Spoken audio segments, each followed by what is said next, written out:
so that's good. So, yeah, let's go and start. So, my name is Mike Vaughn. I got a chance to meet, I think, all of you now. And I work for Sunset Academy of Leadership Training. And I'm thrilled to be a servant for congregations. We're doing planning at congregations, and it's really been a fulfilling work. And I'm highly motivated by it, as hopefully you'll see. I asked Andy Richter to start us off with prayer, and then I'll do a scripture. Okay? Do you mind, Andy? Dear Father, thank you for blessing us today in this moment. Pray that you'll bless Mike as he leads us. Help us to be attentive and to learn what we need to learn to be effective in leading our churches.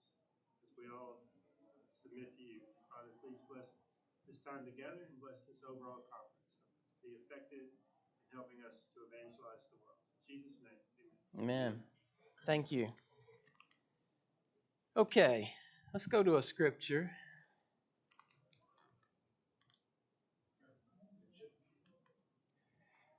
All of our workshops, we start off with scripture, and let's just start off with this one. Hebrews 10:24. And let us consider how to stir up one another to love and good works. I hope your congregation is full of love and good works. If it is, it's probably because people are stirring up one another. But let's reflect for a moment. That's not the command. The actual command here is to consider how. How much time do we actually spend in our congregations thinking about, may I use the term planning, how we're going to stir up one another to love and good works? So if you think about that for a minute, that's really the command here. Consider how. Is it okay for the rest of our time I use the term have a plan? For considering how, let's have a plan. Okay? And then another scripture in Ephesians 5:15-16. Look carefully then how you walk, not as unwise, but as wise, making the best use of the time, because the days are evil. If you are making a plan, how effective and efficient is it? Are you being able to make the best use of the time? That's what we want to talk about today, is what does stirred up mean? What is looking like using the best use of the time? And I just picked one of the congregations we worked with. I picked a couple of email excerpts from an email they sent. Since the initial announcement and introduction to the congregation, and these are just a handful of the bullet points of a long email, but most all members are signed up to be involved in at least one activity. They say 90+% people are involved now. Multiple absent families have begun to visit again.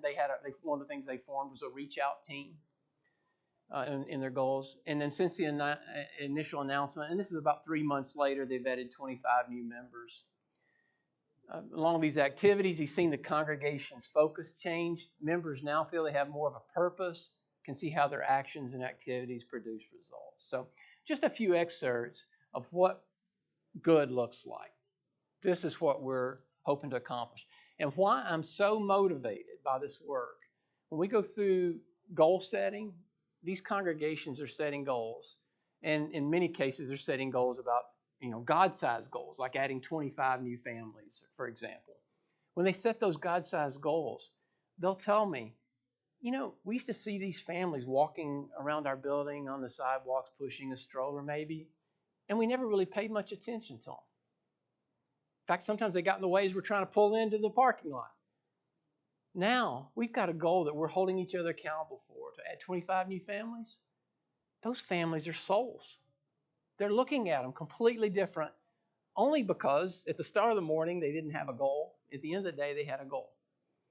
So I think this is one of the key elements that motivates me to the work we're doing. So Bob Turner and I do these workshops, and I thought I'd take about 10 minutes, 15 minutes to tell you about what the workshops look like. And then if anything piques your interest, we could dig into that particular aspect.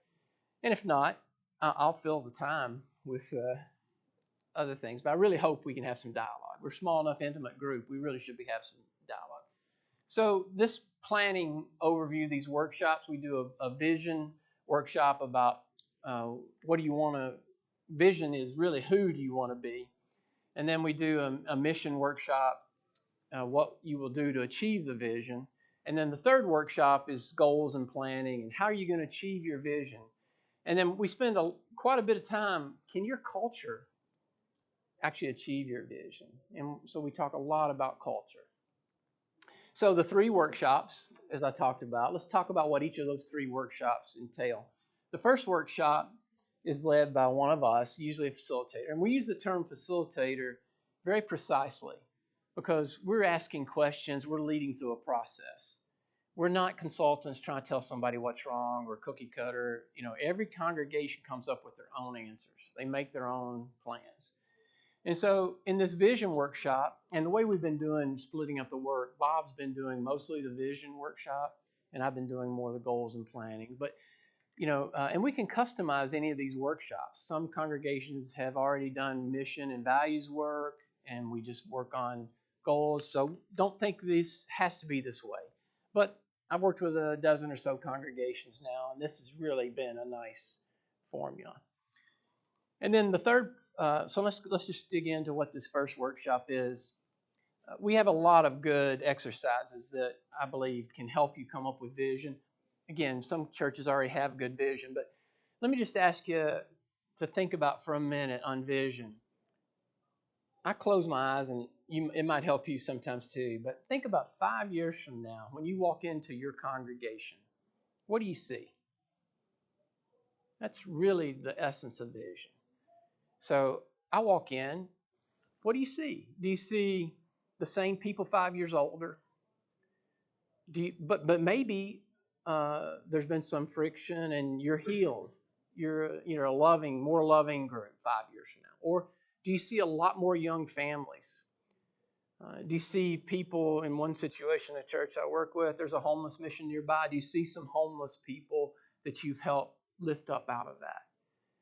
Do you see some people that are formerly addicted that you've helped bring into your country? What do you see? Do you see more similarity to the people that live around your building than you have today? Or do you see maybe more of the congregants have brought their neighbors? What do you see? So many of the congregations I've worked with, they'll tell you the people in the building don't look like the people that live around them.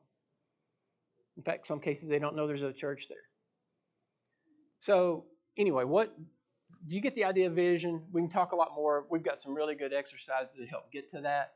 But that's the essence of the workshop on vision.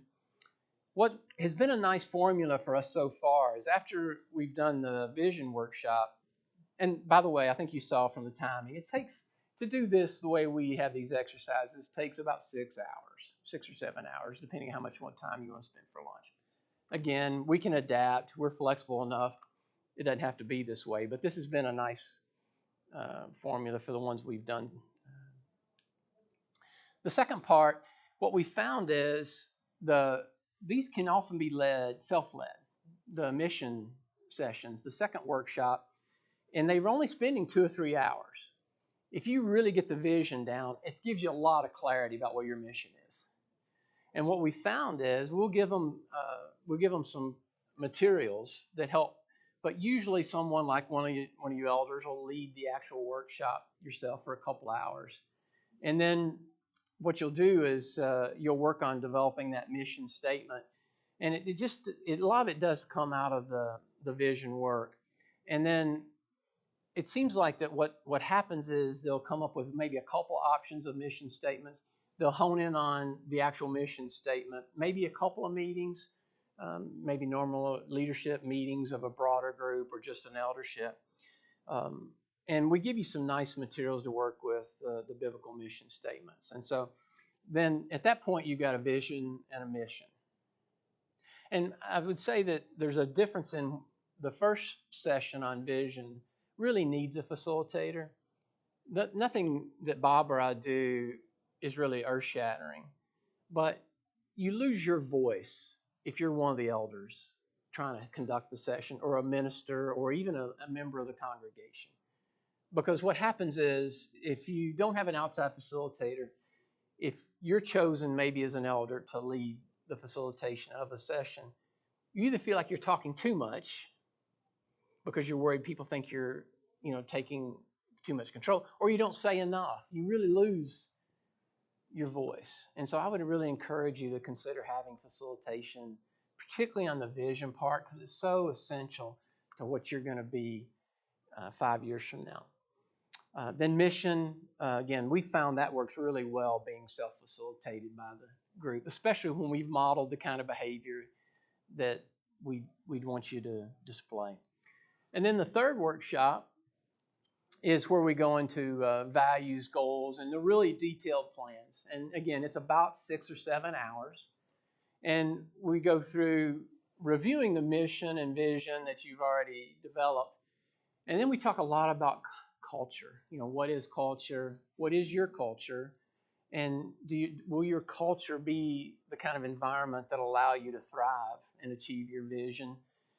And then on Saturday, then we really dig into the 5-year goals.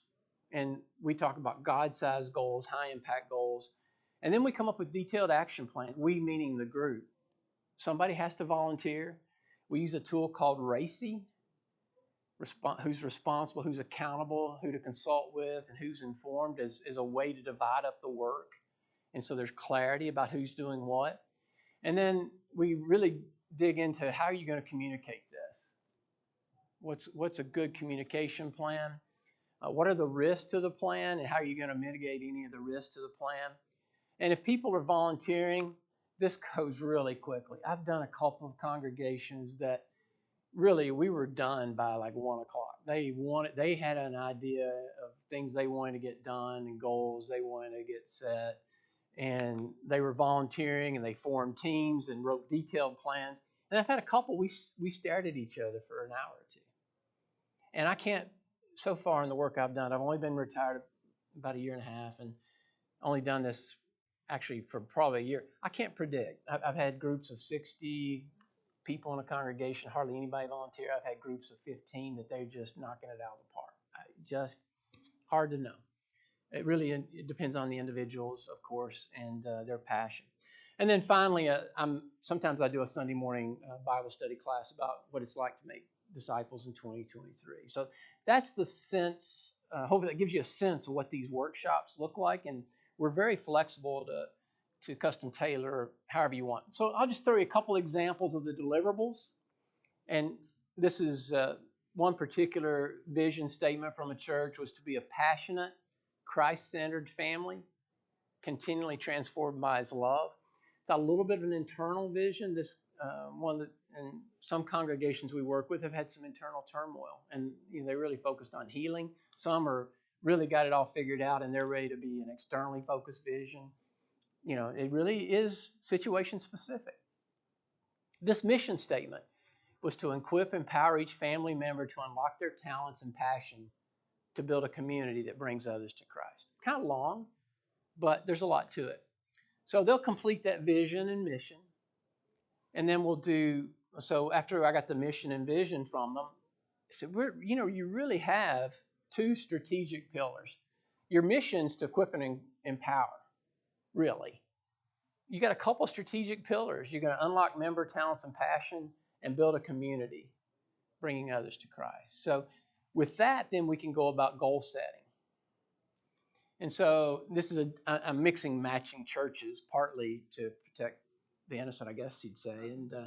But in what they end up with at the conclusion is we put the mission and vision on a chart like this, and it can be color coded so you can track your progress if you want to have this regular drumbeat of how you're doing on progress. And we go through the 5-year goals. This particular congregation set a big goal. It was a fairly small church. They said they had 25 new families with children up to college age. They said they needed to add 4 new elders, and they wanted to double the involvement of their members. Those are their 3 goals. They spent the day saying, okay, that's our 5-year goal. What do we got to get done in 2023? You have to have a bite-sized objective for the year. And so their goal was just make sure the current families they have are fully engaged so we don't lose any before we go out trying to get more. That was their goal. Just make sure, and then also have a succession planning opportunity for eldership. Okay, so 5-year goal. What do we got to get done in 2023? And then what do we do tomorrow? And we call that, on this terminology, we call these improvement priorities. What am I going to do tomorrow? And in that particular case, they realized they didn't really know how their families felt about the current situation with Bible class curriculum. They didn't know. And so they developed a plan to survey and assign mentors. In some congregations we worked with, they got some really clever things like having an older family that's empty nesters uh, mentor a younger family. And so there's a lot of neat ideas that we hear about. Maximize the impact on Bible classes, increase family activities, and enhance the visitor experience. This was several of the congregations we work with have had a lot of people through their doors in their building, but they've never captured really much information about them. And so they decided they're going to have, and more than just this church, they're going to have a visitor experience team. And when somebody comes into the parking lot, they're not going to have somebody that looks like me and my age. If you want to, attract a young family, you have a young family meet them in the parking lot, and they bring them into another young family, and then another young family takes them to the Bible class. And so they've got a whole visitor experience team. And one of the congregations I'm thinking of, I said, I checked back with them. Didn't this sound a little pre-programmed, a little bit, contrived to people? They say they love it. The visitors love it. They feel like that they're being shown love and respect, and so they love that. Even though it's pre-programmed, and somebody's going to take them out to lunch. I left that part out. They get them on their feet under their table. So anyway, that's the kind of stuff. These are what you're going to do tomorrow in this area here. This one church came up with a spiritual health assessment. Many of us have worked in companies where we have an employee engagement survey or a personnel development plan, right? How many of us have ever seen a spiritual development plan for our families? Spiritual health assessment. A couple congregations I've worked with have now developed that, and they know, and these families are expected to move their spiritual maturity along on these continuums that they develop. So anyway, I've learned a lot working from these different congregations. But then the essence of after you get your 5-year goal, what are you going to do for this next year? And then what are the key improvement priorities? Then what are these targets? And you need dates and who's going to do something. And you need to have an environment where people hold each other accountable. And we use the term RACI in that this is some of those specifics about what was going to get done. Generally speaking, the eldership is accountable. The A means accountable, and that means the buck stops here. That's who's going to own the work. But it's so important to have some precision about who else is going to do the work. For example, we use the term R for who's responsible. That's who's going to actually do the day-to-day work, being accountable to the eldership. And then C is for who do you want to be consulted? They're not really responsible, but they're somebody you're going to consult with before you make your decisions or move in direction. You're still responsible. You make the ultimate decision, but you're consulting with other people. And then finally, inform. It's people you need to keep informed. But it also helps to tell people, look, I'm just supposed to keep you informed. You're not supposed to get in the way of me getting this work done. And we need to be, unfortunately, that precise about telling people, because in a group environment, whether it's a nonprofit, a congregation, or even a business, sometimes you have everybody wanting to help, and sometimes you have nobody wanting to help. Neither scenario is really optimal. You want to be precise about who's doing what. And in our workshops, if asked, I talk a lot about empowerment and what it means to have these relationships on who's accountable. And in many of the congregations we've worked with, they do have elders. Believe it or not, the statistics say 65% of the congregations in our brotherhood don't have elderships. So that's one of the things we offer through the Sunset Academy of Leadership Training. Is a curriculum, a way to get people moving down the road of establishing elderships. But thankfully, most of the congregations I've worked with have had elderships, and they have deacons. And sometimes what I've found is in this work is that there's not always clarity about what empowerment looks like. Some people feel like that if an eldership has given a deacon a responsibility to go do something, that they're empowered to do it. In fact, I would encourage you, that's not empowerment. That's just setting somebody up to fail. Empowerment is you give them a budget, you give them a job description, roles, clarity about what the expectations are, and then most importantly, you have their back. If they're doing everything that's operating within that, what you gave them, if somebody criticizes them, you have their back. And so that's the kind of stuff we talk about. And if you can't tell, I can talk about it for hours. So, and then finally, something that I have a lot of passion about too is on culture. One of the things that we ask you to do to make sure you got this environment that you can truly achieve your vision. We need to make sure you've got what we call habits of the heart. These are your expectations about how you behave and act, your core values. Now, we talked about 5-year goals, and we talked about that vision and mission. Really, you might tweak it, but it really ought to last you for that 5-year planning horizon. Values. Once you get your congregation where they have these values exhibited that you want, some to sustain your culture and maybe some to move your culture in a direction. Once you get those down, you could change those. Those can change every year that you want to emphasize, or as often as you'd like.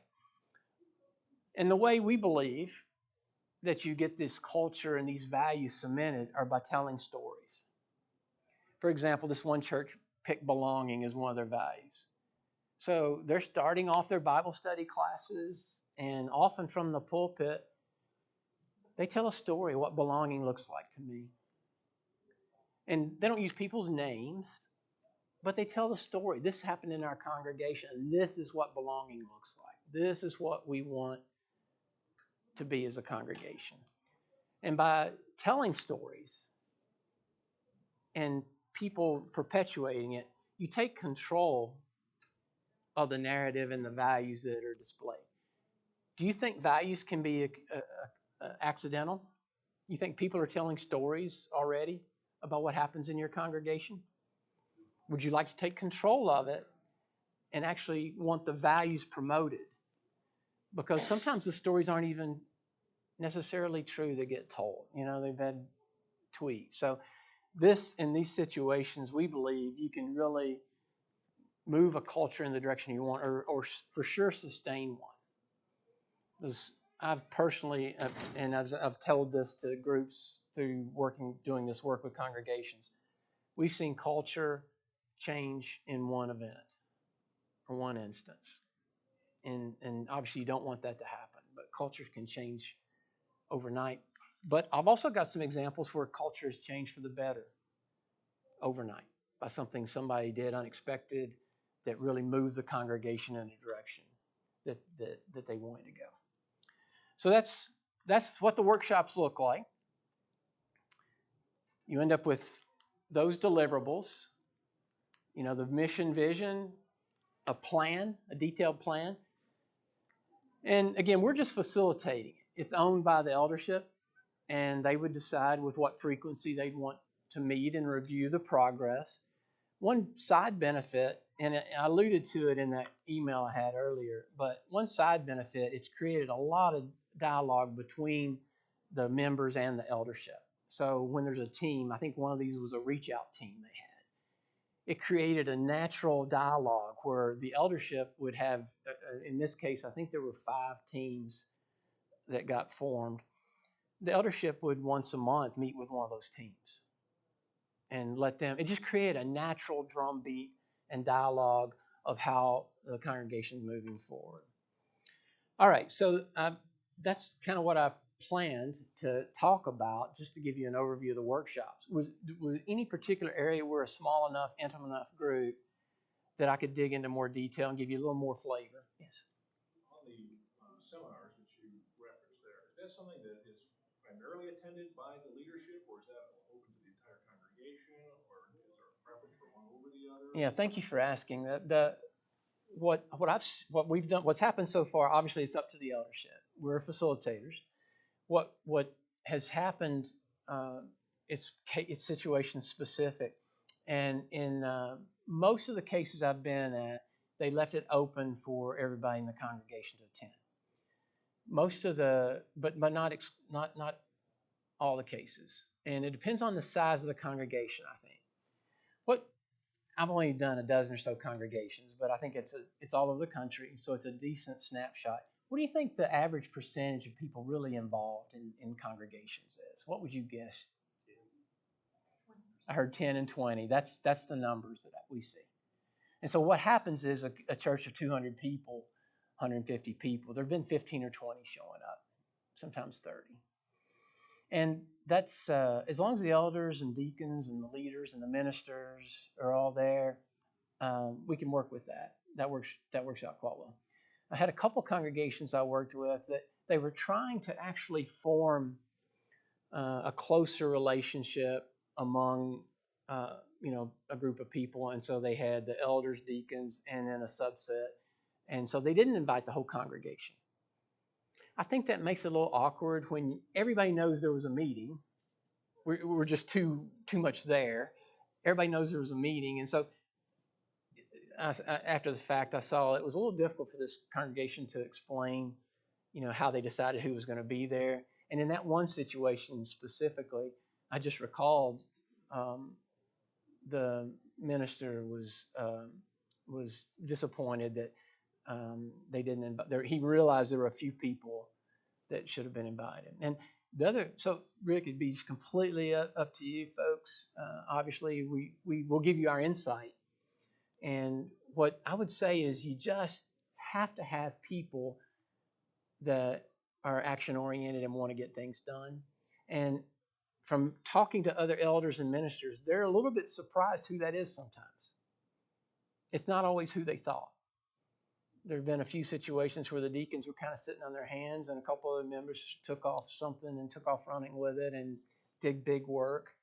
Now, you will know the people obviously better than we would, but if you wanted to do this kind of work, we would have some dialogue.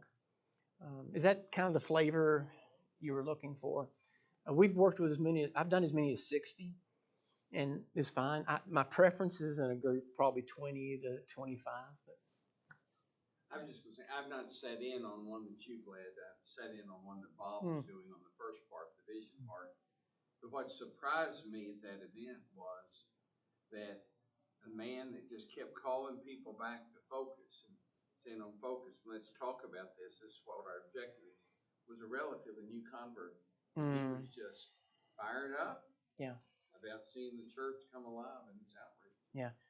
Yeah, don't underestimate the power of having goals and having people feel accountable and empowered and want to get things done. It's I mean, obviously all the other great comments we've heard this week about evangelism and discipling people, 100% spot on. It just sometimes I think the congregations, at least we've worked with, needed that accountability, needed that goal setting, and know that there's a certain direction they're all going in. So thanks for your comment, Gary. Any other questions or anything you're interested in? Maybe, obviously, you can't do two 12-hour workshops in a 45-minute session, but if you had anything in particular interested, I'd be glad to dig in a little more. Yeah. So is there, after a congregation goes through this and they have these workshops and whatnot, and all of this is put together and whatnot, is there a level of follow-up that you do with the congregation, and what does that look like? Yeah, so it's really been up to them, and in some cases, there's been quite a bit of follow-up, and often it's like I'm really intrigued. Sometimes it's initiated by me or Bob.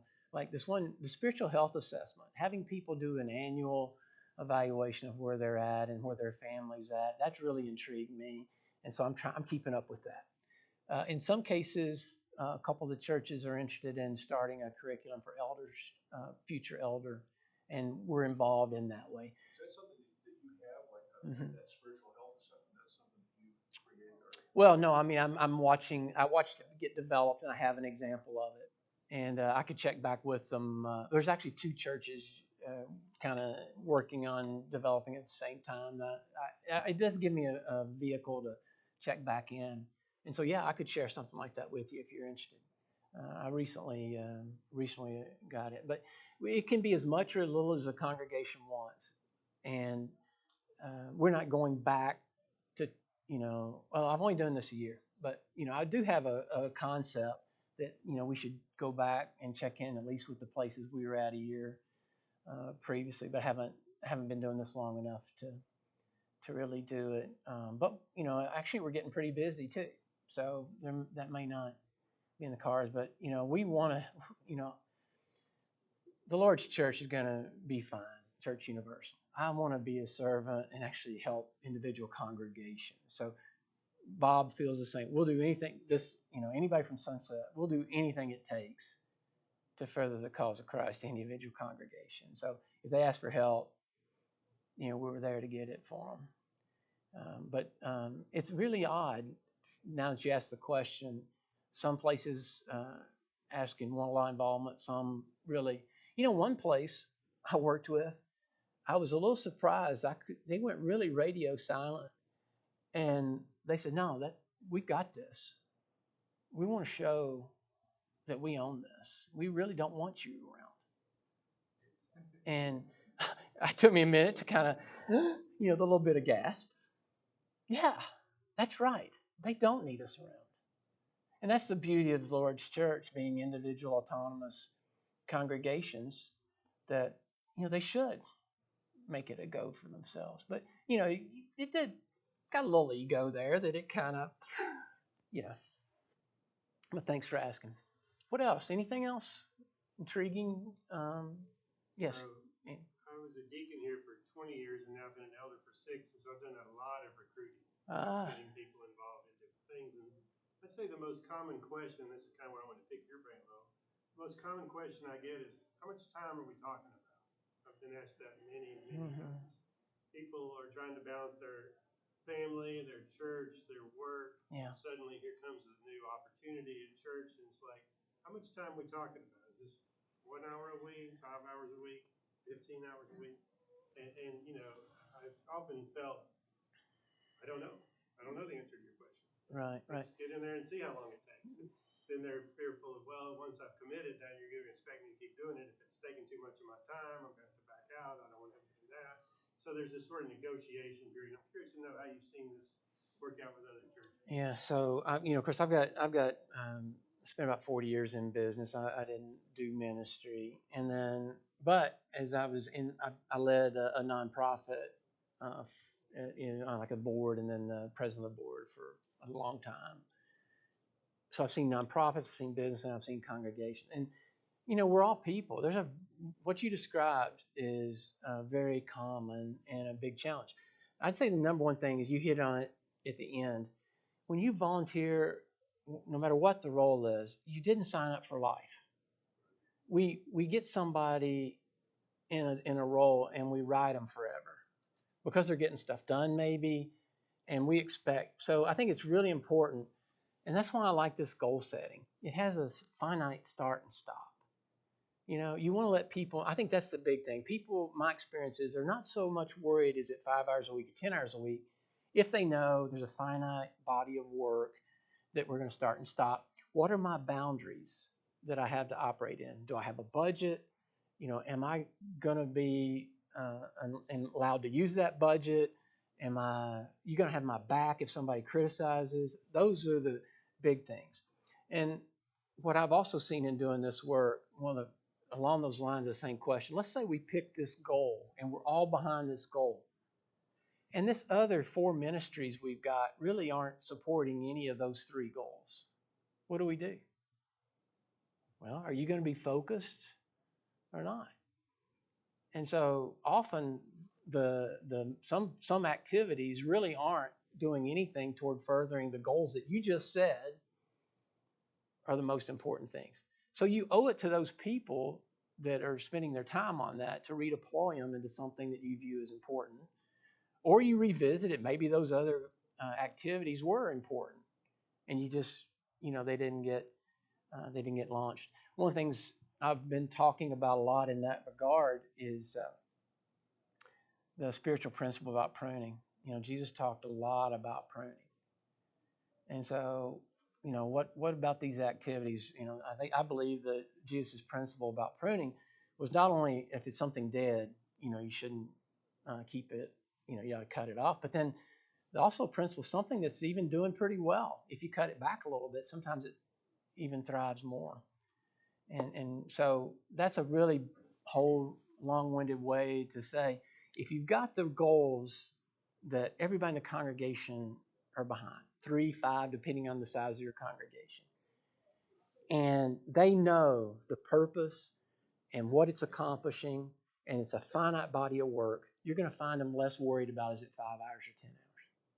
They're going to know what they're doing is to further the cause of Christ and why. And so I think that evaporates a lot of that concern. And if they're really empowered, that's something I've seen across our brotherhood many, many times. Deacons felt like they were empowered, and then somebody criticized them, or they heard third hand something was being criticized, and it's caused huge conflicts and huge concerns. And I know of several congregations that they've actually been through every male that's qualified as a deacon, and they've gone through it and decided to step down just because they didn't feel like they had the support. Really, this whole leadership work that Bob's written books on, that I want to serve and help in whatever way I can. I really believe it's needed in our brotherhood. Okay, what else? Any other questions or comments? Let's talk about something. We got 10 more minutes. Yeah, please. Unrelated to that, I don't know how it's been for you, but in our planning cycles, oftentimes it's difficult to get each strong-willed leader to coalesce around a small number of ideas when they've arrived with their own set. Mm-hmm. One or two big ideas that they think we've got to adopt these, and then you've got 10 men, 20 ideas, and you're trying to figure out, well, what are we actually going to do? There's 2 or 3 of these. Mm-hmm. It can be challenging to narrow the focus to just the ones that won't be what some of them came with. So I was curious to know if you've run into that and kind of how you resolved it. Yes, well, I've seen that a little bit. Again, I'm relatively new at this. What I would say, I've done a couple. When I faced that, I did a couple of exercises. One exercise we asked, okay, list where you're spending your time. Okay, all the different things you're working on as an elder, where are you spending your time? List where you're spending your money. Let's rank order the activities, where the dollars are going. And then let's list what are the top priorities that you see for the congregation. And what you find is, at least the 2 I've done, none of that matches up.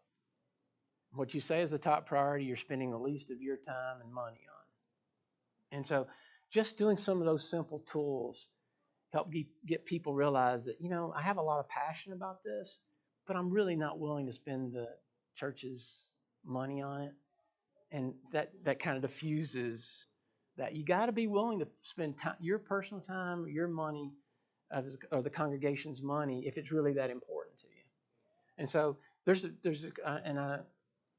I can't think of it. There's 2 or 3 other tools that we can use. I mean, I did this in my business life too, where everybody's got their kind of, I don't use the word, you didn't say this, my term, like pet project that you want to have. But especially for the Lord's church, people will put, I believe, things aside for the greater good when they can actually see how it all lines up. And I would say that symptom of these competing priorities, if I could be so bold, is because there's not a clarity on the vision or the goals you're trying to accomplish. If you get the clarity right and the goals right, and everybody agrees on the goals, I believe all those other problems melt away. Like there's some inventories that have been developed on different aspects, of life. Mm-hmm. Kansas State University has a center for fathering, Mm. and they take a man and they ask him very specifically, how many hours a week you spend on recreation, hygiene, Mm. work, commuting, eating, like it. And then, but if you ask them up front, what are your values? They may say God and family. But then when you get through all this other stuff, how many hours are in a week? Mm-hmm. They got 3 hours left. Yeah. Out of all those hours. Yeah. And if they got 3 kids, that's an hour per kid. You divide it by 7. That, then you're looking at 14 minutes a week. Yeah. Or a day. For a Yep. child. Yeah. And there's one on selecting a minister, and they list like 20 or 25 tasks that a minister is often asked to do, and they let the leaders pick individually, and they rank them. This is number 1, this is number 2, this is number 21, and then they put that together. And when it looks at the whole group and looks at their consensus, it doesn't reflect necessarily what they thought should be the priorities. So I was thinking about, if you come up with those 10 big ideas, if everybody rank orders them where they think they would be, what's that end picture, the composite going to look like, and then how do you work through that, with the discussion basis to get to them. So, I'm glad to work with any of you guys offline. If you want some examples of the stuff we got, everybody's, you can imagine, our brotherhood very open about sharing. And I hear a lot of good ideas thanks to doing this work. And so maybe just as we start to wrap up, I would implore that you think about the concepts we talked about today. And if there's some way you can utilize them, there's nothing here that you couldn't do on your own. But I just think planning is essential for what we want to do. And most congregations have a planning cycle. I just think it needs to be somewhat, go through a real process would be my vote. And the other thing I've heard from now, you piqued my interest and made me think of something. Just about every congregation I've worked with, I think it's every now. I usually don't say every, but somebody in the audience has said, really all we're supposed to do is provide good preaching. If we get good preaching, that's what we're supposed to do for the Lord's church. And I don't believe that was ever what we were called. We're called to be a Great Commission Christian, individuals, and it puts so much pressure and burden on our ministers. The ministers of these congregations are burned out in many cases. They really feel like all the pressure of the world's on them, and so I just think setting these goals will help not only the congregation thrive, but also take some pressure off the minister they're supposed to be the whole administrator and everything. So, any closing questions or comments? Or Rick, would you mind closing us out in prayer, if you mind? And thank you. Almighty God, thank you so much for Mike and for his willingness and his heart and desire to serve in your kingdom in this capacity, for sharing this information with us today. To thank you for all those who are sharing with us throughout this conference. The love that they have for you, the love they have for the kingdom, the love they have for the lost. Pray, Father, you will inspire us to be the people you want us to be, the people that we can be, the people that will encourage each other as we work our way towards eternity with you. Father, that you will encourage us to be the ones who go out and show your love to those who don't know you, so that you can bring them into your kingdom of light. Father, thank you for the great blessings you give us, for the resources that are given to us. May we always be good stewards of these things, and may the things that we do always bring you glory and honor. In your Son's name we pray. Amen. All right, thank you all for coming.